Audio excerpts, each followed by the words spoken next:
8 players na ang napangalanan ni Coach Norman Black para sa darating na Southeast Asian Games. Yan ay mga pinaghalo-halong pro at amateurs. Pinangungunahan niya ng dalawa nating naturalist player na sina Ange Kwame at Justin Brownlee. Andyan din ang dalawang MPBL player na sina Jason Brickman at Dave Ildefonso ng Abra. At ang player na matagal nang gustong-gusto maglaro para sa Gilas Pilipinas si Remy Martin. Sana lang talaga matuloy si Remy, di ba? Kasi kung usapang proud Pinoy, isa si Martin sa pinaka-proud of film na nakilala ko noong paman.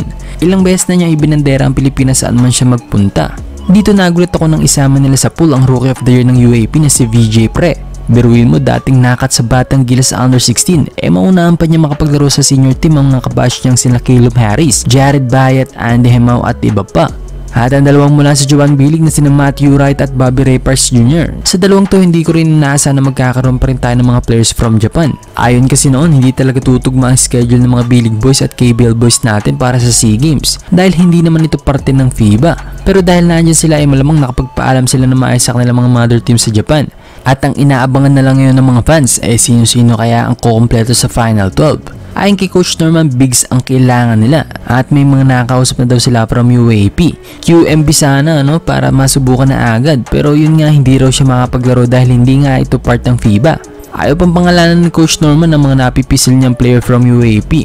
Pero ayon sa kanya, nakakausap niya namang ito at once na committed na sila para sa team, tsaka niya ito i-announce sa publiko.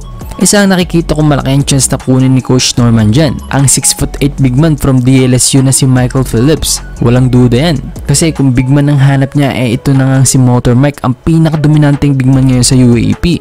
Hustle rebounder, rim protector, lakas kumuha ng second chance points at grabe talaga yung energy na kayang ibigay ng isang Phillips para sa laro. Napapaisip rin ako sa Gilas player na si Mason Amos. Since ilalim ang kailangan ni Coach Norman, pwedeng isa si Mason sa mga nakausap na niya. Pero pwede rin namang hindi, depende sa mag-fit sa sistema niya. Dahil ayon nga sa kanya, maraming big man ngayon sa UAP. At dahil Philippine passport lang naman ang requirements sa SEA Games, maraming pwedeng pumasok sa mga pagpipilian.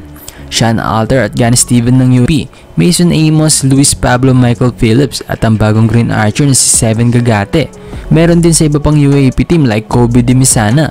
Pero ang pinaka nakikita kong mas maganda sana mapasama ay ang 6'7", 6'8" forward na si Kimani Ladi ng Ateneo. May tangkad para maglaro sa forward position, may kabilisan din para sa kanyang height. Kayang-kayang i-stretch ang floor dahil sa kanyang shooting na magbe-benefit sina Ange Kwame at Michael Phillips.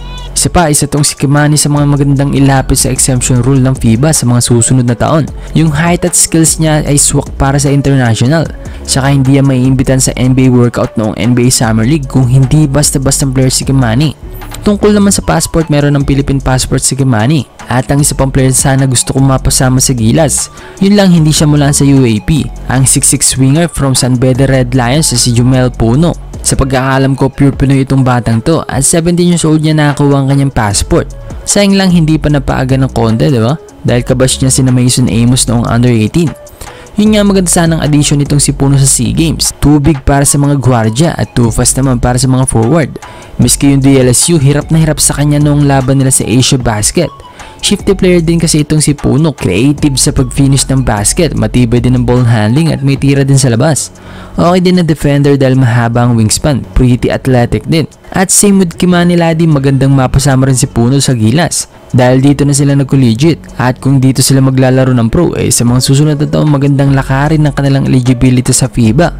Biruin mo, meron ka 6'6" at 6'8" na kaya maglaro ng guard at forward sa Gilas. Laking advantage niyan lalo na dito sa Asia. Yun nga ito ang ideal lineup ko mga brody. Again para sa akin lang to.